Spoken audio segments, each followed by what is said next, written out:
नमस्कार मित्रों, YouTube channel ई संस्कृतम पर आपका पुनः एक बार स्वागत है।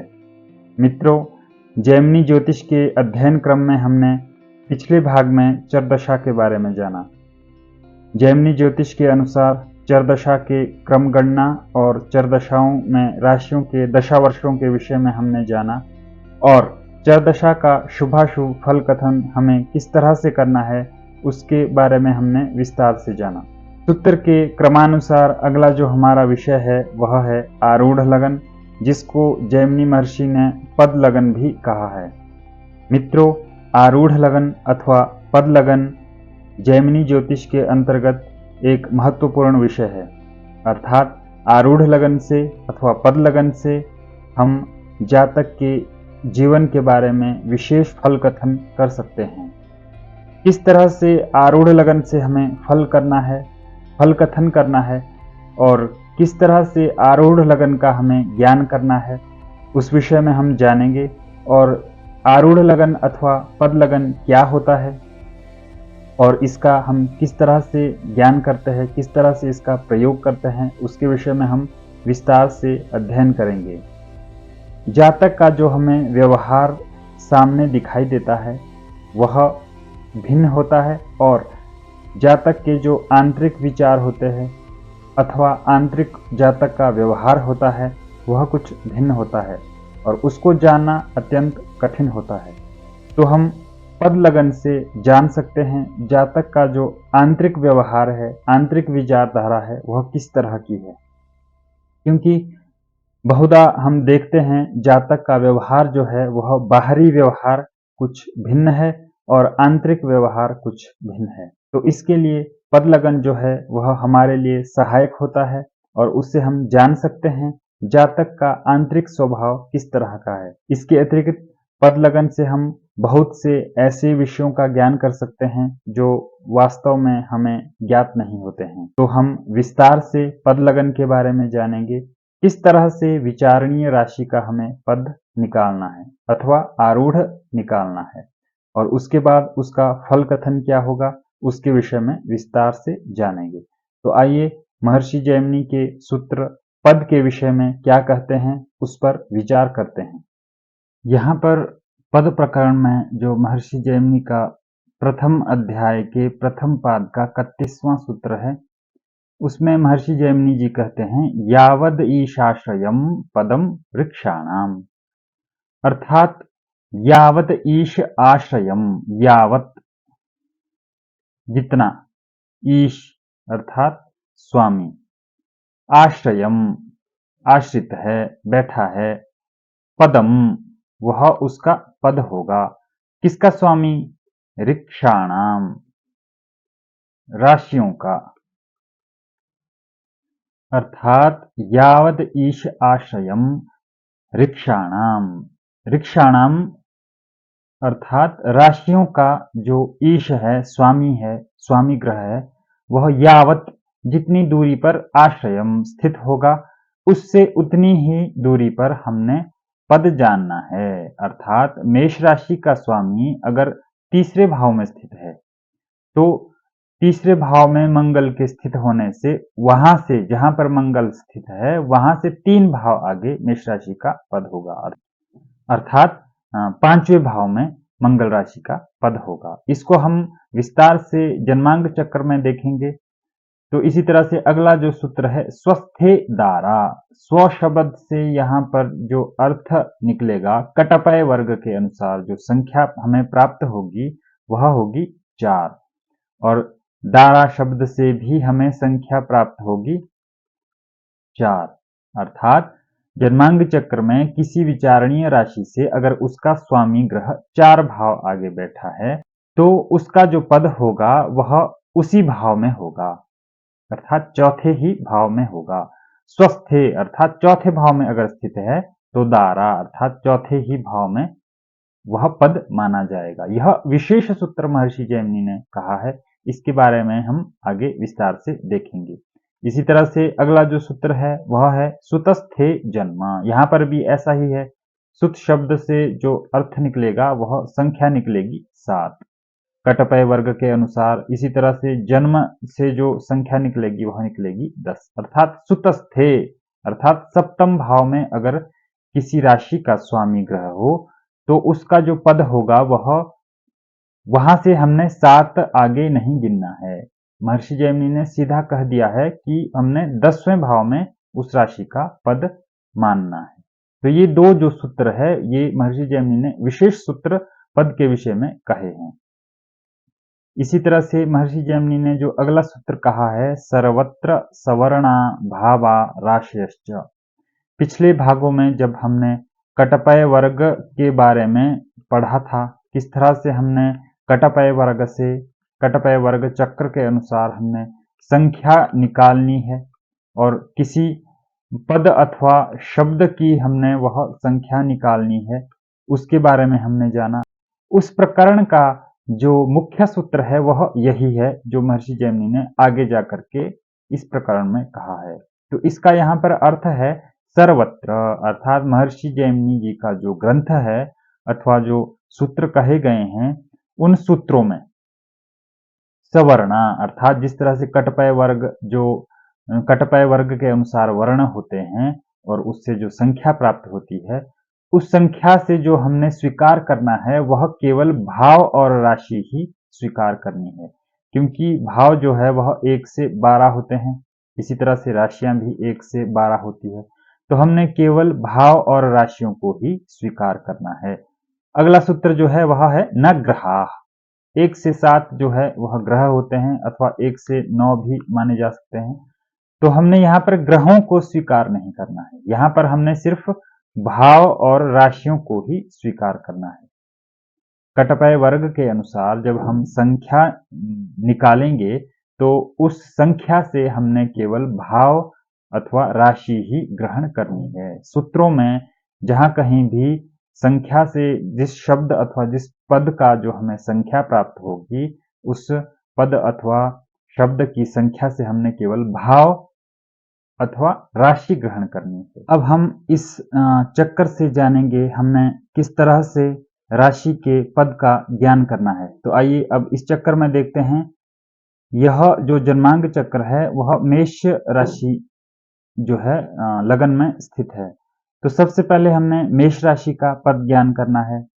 तो मेष राशि का जो स्वामी अगर मेष राशि में ही स्थित है तो उस स्वामी से एक भाव आगे हमने पद देखना है। तो मेष राशि का पद द्वितीय भाव में हुआ अगर मेष राशि का स्वामी मेष राशि में स्थित हो तो।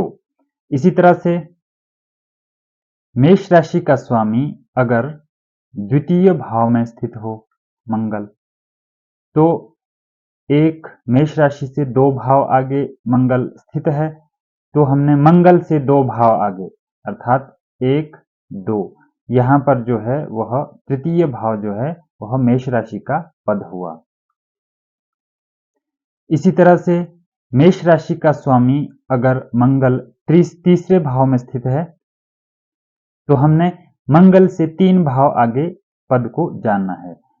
1 2 3 अर्थात मेष राशि का जो पद हुआ वह पंचम भाव में हुआ अगर मंगल मेष राशि से तीसरे भाव में स्थित है, क्योंकि हम मेष से गणना करेंगे 1 2 3 भाव आगे मंगल स्थित है तो हमने मंगल से 3 भाव आगे देखना है 1 2 3। तो ये जो है पंचम भाव जो है वो मेष राशि का पद हुआ।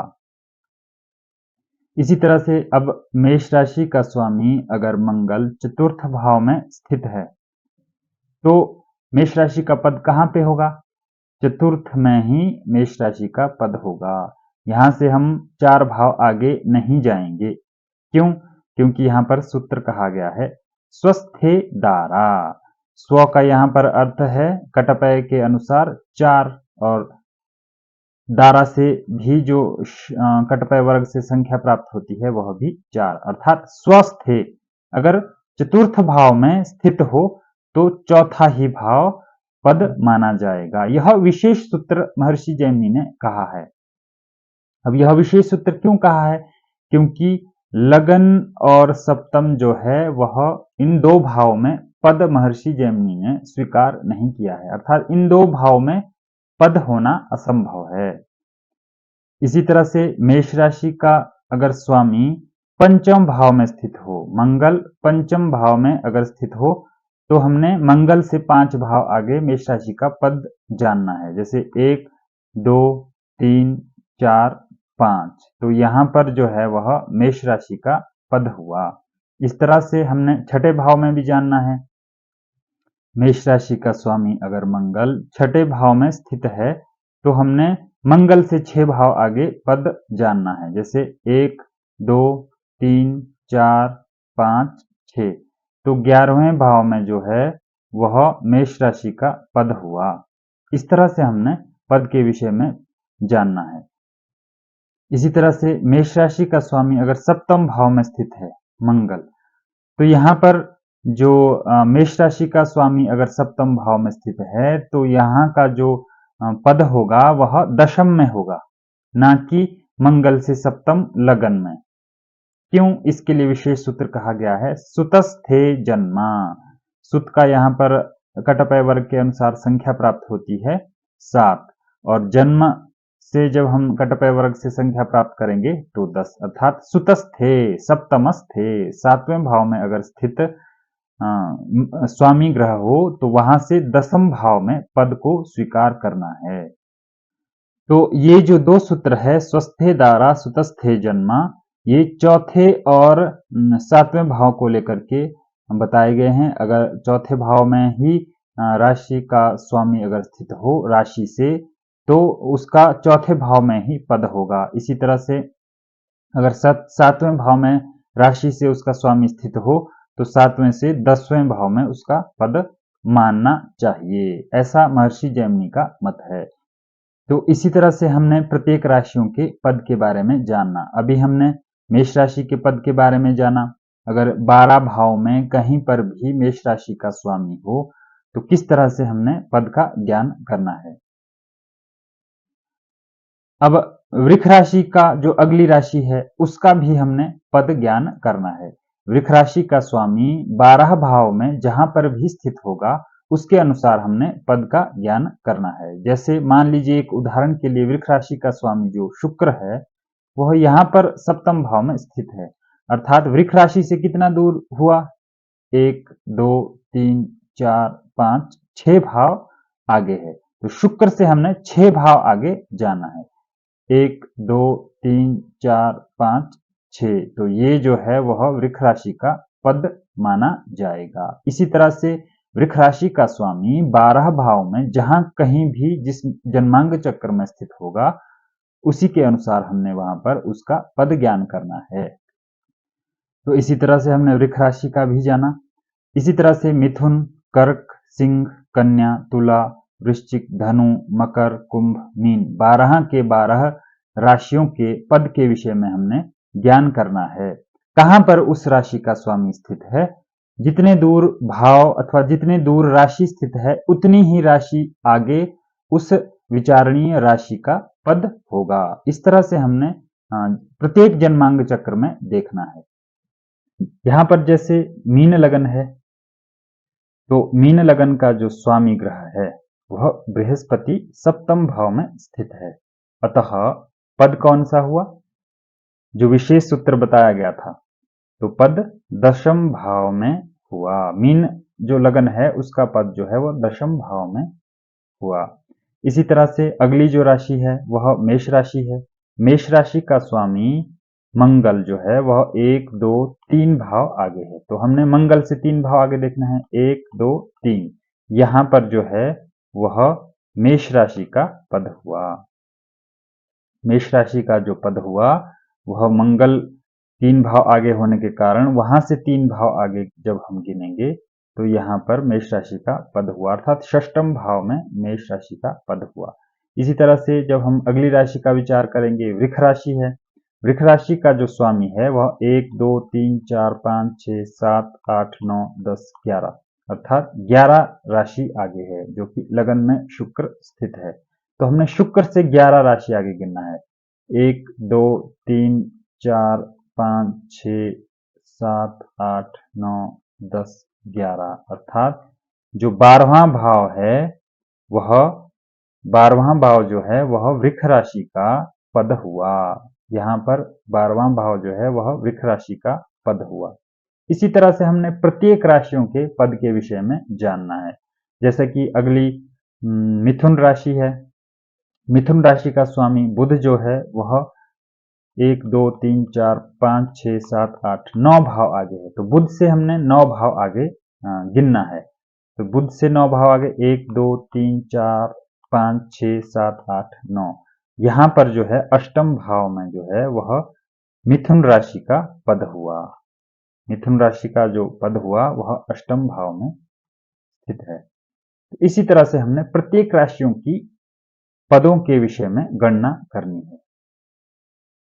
तो इस तरह से हमने प्रत्येक राशि के पदों के विषय में ज्ञान करना है, अर्थात जिस भी राशि का स्वामी ग्रह जितने भाव आगे है उतने ही भाव आगे गिन करके वह उस राशि का पद होगा, लेकिन चतुर्थ और सप्तम को छोड़ करके, क्योंकि महर्षि जैमिनी के मतानुसार जो लगन है और सप्तम भाव है वहां पर पद। तो मित्रों, इस तरह से हमने पद के विषय में जाना, अथवा आरूढ़ लगन के विषय में जाना, अथवा किसी भी राशि का पद हमें किस तरह से निकालना है उसके विषय में जाना। क्योंकि पद का जो ज्ञान है वह महर्षि जैमिनी के अनुसार जैमिनी ज्योतिष में अत्यंत आवश्यक है। पद के फल कथन के विषय में हम विस्तार से अगले क्रम में चर्चा करेंगे।